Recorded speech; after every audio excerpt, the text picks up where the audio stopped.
फजर से लेकर सहरी के वक्त से लेकर 10 बजे तक आपके अंदर एनर्जी होती है कि नहीं होती है? ताकत है। फेरी करने वाला फेरी पे भी जा रहा है, मजदूर आदमी मजदूरी भी कर रहा है, उसके अंदर बड़ी जबरदस्त ताकत है। लेकिन अल्लाह ताला ने आपको न्यूट्रल छोड़ दिया कि आपने जब सहरी कर ली ना, पेट में सब कुछ पड़ा हुआ है, तो आपके ऊपर कोई पाबंदी नहीं, आराम से अब आप क्या करो, घूमो फिरो, कोई मसला नहीं, आपके ऊपर कोई जिम्मेदारी नहीं। लेकिन जैसे जैसे हमारा ज़वाल का वक्त शुरू होता है, 12 बजते हैं और हमारी हालत खस्ता होना शुरू हो गई, तो अब अल्लाह ने क्या फरमाया कि अब जोहर पढ़ो। अब यहां से देखो, अल्लाह ने जब हमारी हालत गिरने लगी ना, तो अल्लाह ने जिम्मेदारियां हम पर बढ़ाई।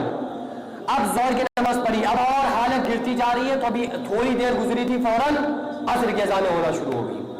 असर के बाद उठने की ताकत नहीं है, लेकिन फौरन थोड़ी देर के बाद मगरिब की नमाज होने वाली है।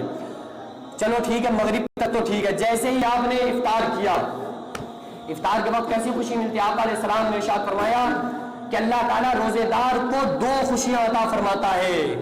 कितनी खुशियां? 2 खुशियां। एक इफ्तार के वक्त खुशी देता है। इफ्तार के वक्त देखो रोजेदार की खुशी, पूरे दिन की टेंशन, भूख प्यास 1 सेकंड में खत्म हो जाती है। वो सामने रखी है ना, लस्सी भी रखी है और उधर कोल्ड ड्रिंक भी रखी हुई है, बेहतरीन बेहतरीन खाने रखे, सोच रहा होता ठंडा पानी भी हम पिएंगे, कोल्ड ड्रिंक भी पिएंगे, लस्सी भी पिएंगे, जूस भी पिएंगे, और जैसे ही एक गिलास पेट के अंदर गया, और वो कैसी अंदर से गुली गुली वाली खुशी हो रही होती है कि यार देखो खजूर हाथ में और बस इफ्तार में 1 मिनट बाकी है। खुदा की कसम, सारे दिन की टेंशन भूख प्यास खत्म होती है कि नहीं होती है? आप सल्लल्लाहु अलैहि वसल्लम ने इरशाद फरमाया कि वो खुशी जो रोजेदार को उस वक्त मिलती है, वो बहुत जबरदस्त खुशी होती है। पूरा दिन धूप में अगर जा रहा है दुकान पे, तो जो झोले को सर पे रख के जा रहा है कि धूप न लगे, कंडी सर पे रख के जा रहा है, कितने ज्यादा असबाब बनाता है। अब इफ्तार का वक्त है, तो अल्लाह ताला को ये अदा बहुत पसंद आती है। आका अलैहिस्सलाम ने फरमाया इफ्तार के वक्त अल्लाह ताला दुआ कबूल फरमाता है। इफ्तार के वक्त अल्लाह ताला दुआ कबूल करता है, उस वक्त इंसान को दुआ करना चाहिए। दूसरी खुशी अल्लाह ताला आखिरत में अता फरमाएगा। अब इफ्तार के बाद इंसान का क्या दिल कर रहा है? हमारे दिल में तो आ रहा है कि यार अब बस चारपाई मिल जाए और हम हो और हमारी चारपाई हो, उसके अलावा दूसरी टेंशन हमारे सर पे ना हो। लेकिन अल्लाह ताला ने पाबंदी क्या लगाई कि नहीं, अभी बस थोड़ी देर रुको, खाना तुम्हारा इफ्तारी हजम नहीं होगी और ईशा की अज़ानें होने वाली है। अब ईशा की अज़ानें हो गई। अब ईशा में हमारा दिल क्या कर रहा था कि चलो यार 17 की जगह 9 हो जाए, शॉर्ट हो जाए ना, क्योंकि पूरा दिन रोजे से रहे हैं, अब तो उठने का दिल नहीं है, ताकत नहीं है। अब 17 की जगह कितनी होना चाहिए थी? बोलिए तो 9 होती। लेकिन अल्लाह ने क्या फरमाया? नहीं, 17 पूरी पढ़ो और उसके साथ में 20 रकात तरावी और पढ़ो, 37 पढ़ो। चलो ठीक है, हमने कहा अल्लाह अब हम पढ़ते हैं। इंसान ने तरावी पढ़ी, अब हमने पूछा अल्लाह तो इस पे देता क्या है, क्या इस पे अता फरमाएगा? तो अल्लाह ताला फरमाता है जो बंदा खुशू और खुजू के साथ तरावी का एक सजदा करता है, तो अल्लाह ताला उस एक सजदे पर 1500 नेकियां अता फरमाता है। सुभान अल्लाह। एक सजदे पर कितनी नेकियां? 1500। और इतने ही नहीं, आका अलैहिस्सलाम ने इरशाद फरमाया उसी एक सजदे पर जिस पे 1500 नेकियां मिल रही है, बोनस में और क्या मिल रहा है? जन्नत में एक अल्लाह ताला ऐसा महल तैयार करता है जिसके 60,000 सोने चांदी के दरवाजे होते हैं। सुभान अल्लाह।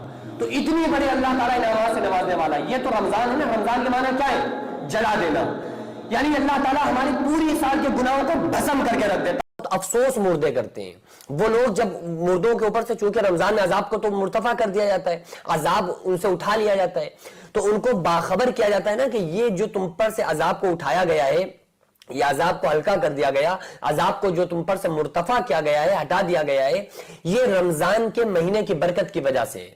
तो वो बहुत फिर अच्छा महसूस करते हैं ना, क्योंकि वो इतने खतरनाक अजाब में मुलव्विस थे और फिर अजाब उनके ऊपर से खत्म कर दिया गया, तो वो कितना खुश होगा। भाई अगर कोई इंसान दुनिया की जेल में है और जेल से निकल के आए 10 साल के बाद, तो कितना अच्छा महसूस करेगा कि भाई कितनी उसको खुशी हासिल होगी। वो तो फरिश्तों की कस्टडी में होता है, वहां से तो 1 सेकंड भी उसको सुकून नहीं मिलता है। आका अलैहिस्सलातु वस्सलाम ने इरशाद फरमाया कि वहां की सजाएं जो कब्र की है ایسی ہیں کہ اگر کوئی بندہ جو دنیا میں انسان تھا اس نے فجر کی نماز چھوڑی پھر ظہر کی نماز بھی چھوڑ دی تو اس کو حکم دیا جاتا ہے, اعلان کیا جاتا ہے, فرشتوں سے کہا جاتا ہے کہ اس کو ظہر تک مارا جائے, اور اس سے کہا جاتا ہے کہ تو نے فجر نہیں پڑھی تھی اس لیے مجھے حکم ملا ہے کہ فجر سے ظہر تک تجھے ماروں, پھر عصر تک ماروں کیونکہ تو نے عصر نہیں پڑھی تو ظہر اور عصر کے درمیان اس کو مارا جائے, پھر مغرب تک مارا جائے کیونکہ مغرب نہیں پڑھی, پھر مغرب سے عشاء تک مارا جائے, پھر رات عشاء سے فجر تک مارا جائے.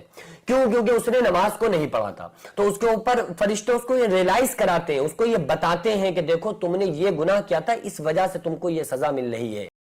دیکھا ماں کا پیٹ ہے, اب وہ واقعی دنیا میں آیا, اس نے دیکھا رہے اتنا بڑا زمین آسمان چاند سورج, اب اس سے کہا جا رہا بیٹا یہ کچھ نہیں ہے, اصل زندگی جو ہے وہ آخرت کی زندگی ہے. للذین اتقوا عند ربهم جنات تجری من تحتها الانہار خالدین فیہا وازواج مطہرۃ ورضوان من اللہ, کہ ان پرہیزگاروں کے لیے اس کے رب کے یہاں ایسی جنتیں, ایسے باغات ہیں جن کے نیچے ہمیشہ رہیں گے, اور جس کے نیچے نہریں جاری ہیں وہ اس میں ہمیشہ رہیں گے. پاک ستھری بیویاں ہیں, اللہ کی رضامندی ہے, اللہ تعالیٰ اپنے بندوں کو خوب دیکھ رہا ہے. تو اب اس کو آخرت سمجھ میں نہیں آ رہی ہے, جیسے ماں کے پیٹ میں دنیا سمجھ میں نہیں آ رہی تھی ایسے ہی اب دنیا میں اس کو آخرت سمجھ میں نہیں آ رہی ہے کہ اللہ تعالیٰ ایک ایمان والے کو اس دنیا سے 10 گنی بڑی جنت عطا فرمائے گا.